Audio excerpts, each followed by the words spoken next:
2008년 4월 MBC PD수첩에서 미국산 쇠고기 과연 광우병에서 안전한가? 이하 광우병 편이 방송된 후 미국산 쇠고기 재협상을 요구하는 촛불 집회가 전국적으로 열렸다. 당시 이명박 대통령 국정 수행 지지도는 급락했고 결국 정부는 미국과 재협상을 통해 30개월 미만 소를 수입하기로 했다. 해당 보도 때문이었을까? 이명박 정부는 YTN을 시작으로 방송 장악에 나섰고 PD수첩 해당 편 제작진을 상대로 고소 고발을 진행하는 등 괴롭혔다. 그 중심에 당시 청와대 대변인과 홍보수석 등을 역임한 이동관 대통령실 대외협력 특보가 있었다. 그런데 지난 7월 말 윤석열 대통령은 이명박 정부 방송 장악 원흉인 이동관 특보를 새 방송통신위원장에 지명했다. PD수첩 광우병 편의 CP 책임 프로듀서였던 조능희 전 MBC 플러스 사장은 이동관 지명을 어떻게 생각하는지 궁금해 지난 8일 서울 용산역에서 그를 만나 인터뷰했다. 다음은 조 전 사장과 나눈 일문일답을 정리한 것이다. 5월 말부터 이동관 전 청와대 홍보수석이 방송통신위원장이 될 거라는 보도가 있었고 결국 7월 말에 지명됐잖아요. 직간접적으로 PD님과 연관이 있을 것 같은데 어떤가요? 이동관 후보자는 제가 PD수첩 CP 할 때 이명박 정부 청와대 대변인이었고요. 저희가 기소돼서 재판받을 때는 홍보수석을 했죠. 그런데 국정농단 비리 수사 중에 청와대 대변인과 홍보수석실과 관련된 국정원 문건이 많이 나왔어요. 심지어는 이동관도 처벌받아야 하는데 공소시효가 만료되어서 안 됐다는 기사도 있죠. 윤석열 대통령은 이동관의 죄상을 파악했음에도 도김제 정부 부처의 수장이 아니라 합의제위원회 조직인 방통위원장으로 지명했다는 거잖아요. 이러니 방송계나 언론계에 있는 사람들은 물론 국민들이 반대 의견이 거센 것이죠. 근데 저는 어떻게 되든 임명이 강행될 거라고 봐요. 윤석열 대통령의 사람 쓰는 방법이 그런 것 같아요. 과거 MBC에서도 비슷한 일이 벌어졌었는데 적폐 사장들은 보직자들에게 충성을 받기 위해 하자가 있는 사람들을 많이 썼어요.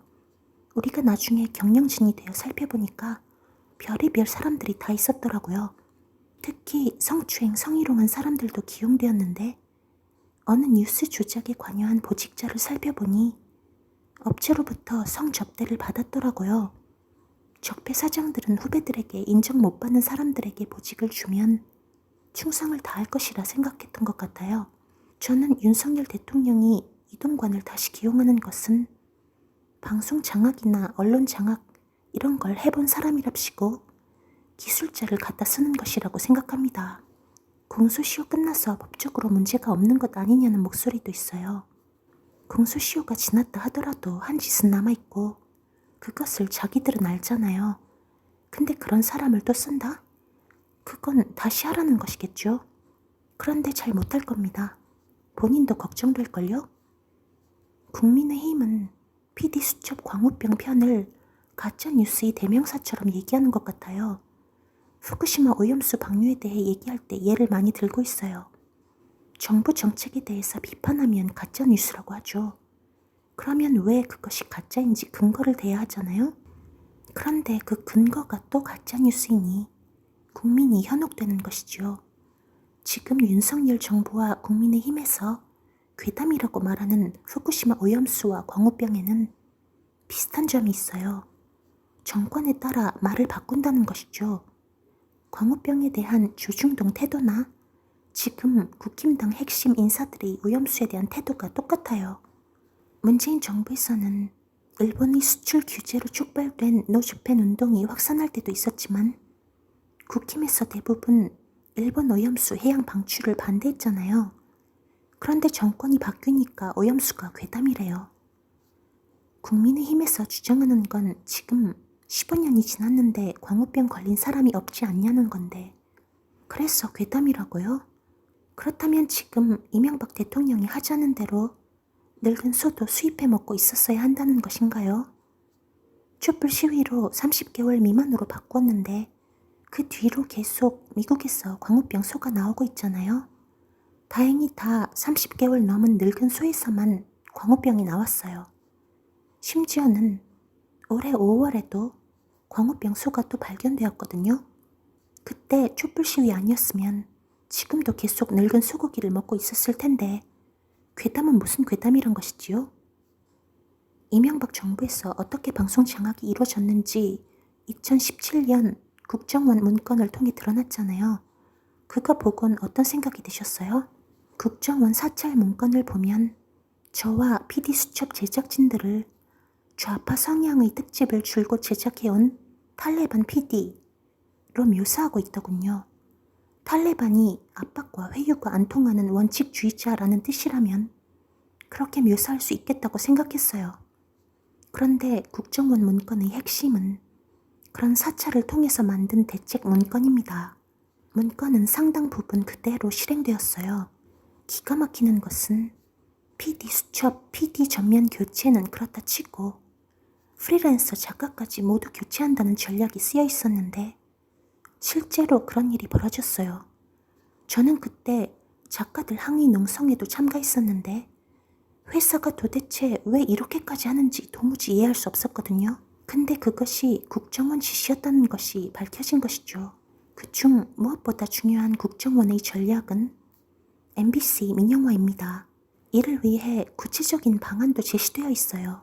그런데 정부가 무려 3번이나 바뀐 윤석열 정부에서 다시 시대착오적 민영화 얘기를 끄집어내고 있으니 지금이 무슨 군사 독재 시절도 아니고 어떻게 정보기관이 불순 세력, 친북 좌파, 좌파 세력 해방구 운운하며 만들어낸 대책을 그대로 따라해요? 보수 정권은 MBC를 왜 민영화하려고 할까요? 방송사가 민영화되면 정권이 좌지우지하기 쉽습니다. 대한민국 대부분의 언론사의 소유 구조를 보세요. 공영방송사와 한겨레, 경향 정도를 제외하면 거의 다 재벌 족벌들이 소유하고 있어요. 이런 소유 구조에선 권력과 자본으로부터 독립된 목소리를 내기가 매우 어렵습니다. 최근 건설사로 넘어간 서울신문에서 올바른 기사 쓰기 힘들다고 사표 내고 나온 기자도 있잖아요. 그래서 공영방송사가 중요합니다. 권력과 자본으로부터 자유롭게 만들 수 있거든요. 근데 사장만 바꾸면 되지 않나요? 그래서 이명박근혜 시절에 해봤잖아요. 그때 공영방송사 안에서 엄청난 저항을 했죠. 결국 공영방송사를 무력화하여 자기들 산하에 두는 것이 실패했으니까요. 이번에는 극단적인 방법을 동원하는 것이겠죠. 아무튼 민영화는 그런 맥락이에요. 지금 YTN 민영화 왜 하겠어요? 수유주가 생기면 그 안에서 수유주, 대주주의 눈치 보기 때문에 대주주만 잡으면 돼요.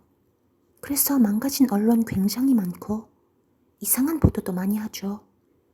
어느 언론사 수유주는 대장동에 관련되어 있고 어느 언론사 회장은 성접대 받은 것이 폭로되는 등 이런 언론이 제대로 기능을 하겠어요? 공영 언론사라면 경영진이 바뀌지만 이 사람들은 대대손손 경영을 하죠. 그럼 정권은 이런 경영진만 상대하면 쉽고요. 그럼 앞으로 어떻게 될 거라고 보세요? 제 생각에는 KBS 이사장과 박문진 이사장, 이사들을 해임한 후 사장을 바꾸려고 하는데 이런 식으로 해임하면 법원이 가처분해서 받아줄 겁니다. 무효될 겁니다.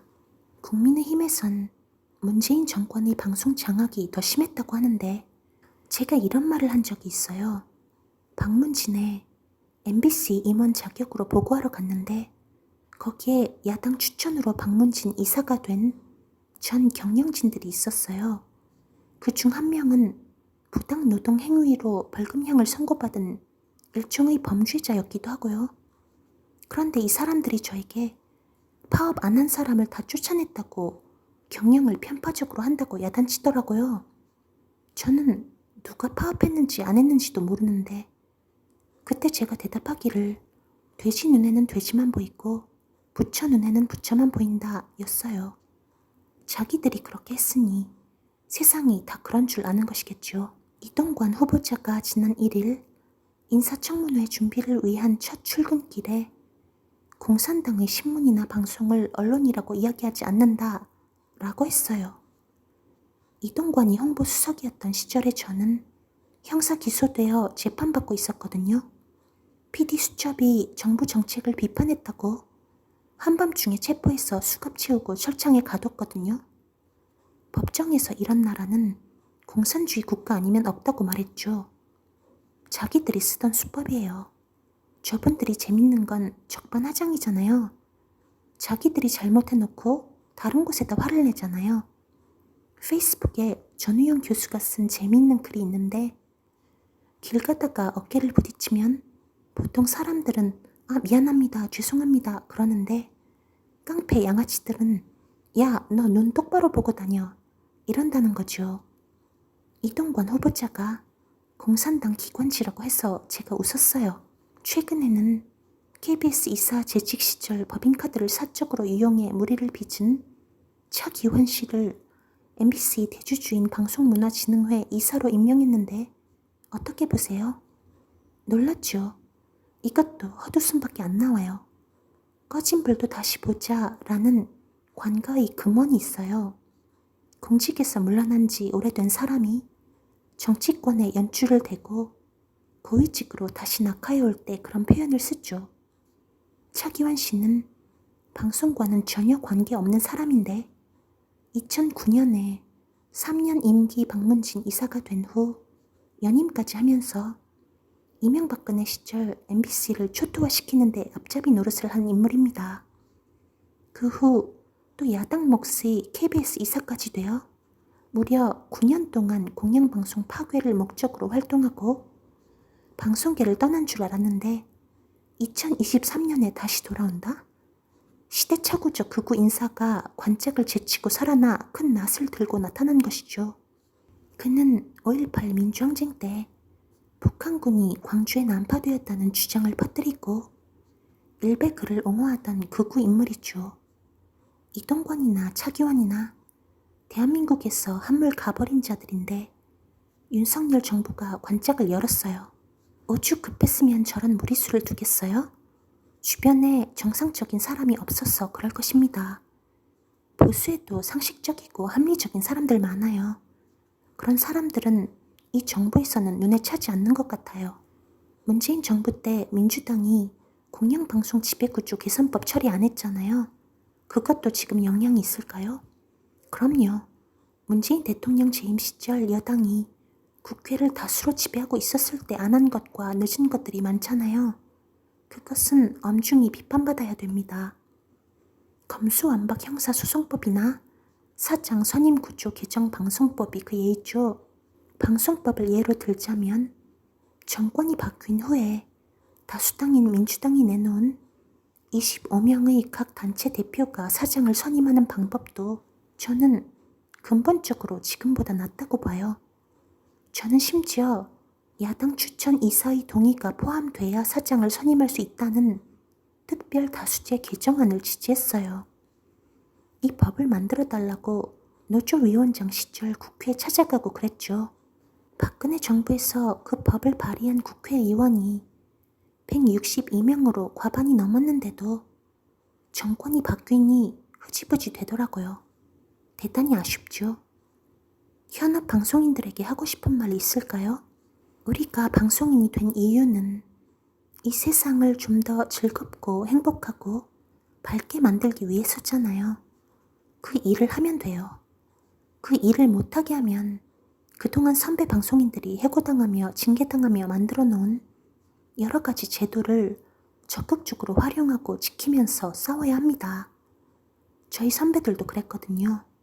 특히 MBC에는 지난 37년 동안 많은 갈등을 거치면서 합의하고 만들어 놓은 제도가 있습니다. 언론 노조 산하 거의 모든 방송사 언론사에도 그런 제도가 있어요. 이런 제도는 헌법과 노동법, 방송법과 신문법에서 보장하는 언론 자유를 지지하는 제도적 장치입니다. 노사가 합의한 각종 단체 협약, 공정방송 조항, 편집 편성권 독립 조항, 무슨 위원회 조항 등등은 언론의 자유가 있는 민주주의 국가에 응당 필요하고 지켜야 하는 제도적 장치입니다. 이런 것을 어기는 경영진은 반드시 응징됩니다. 당장은 힘들고 어렵더라도 원칙을 지키며 싸워나가면 결국은 지켜낼 겁니다. 분명한 것은 당장은 힘들지만 이긴다는 겁니다.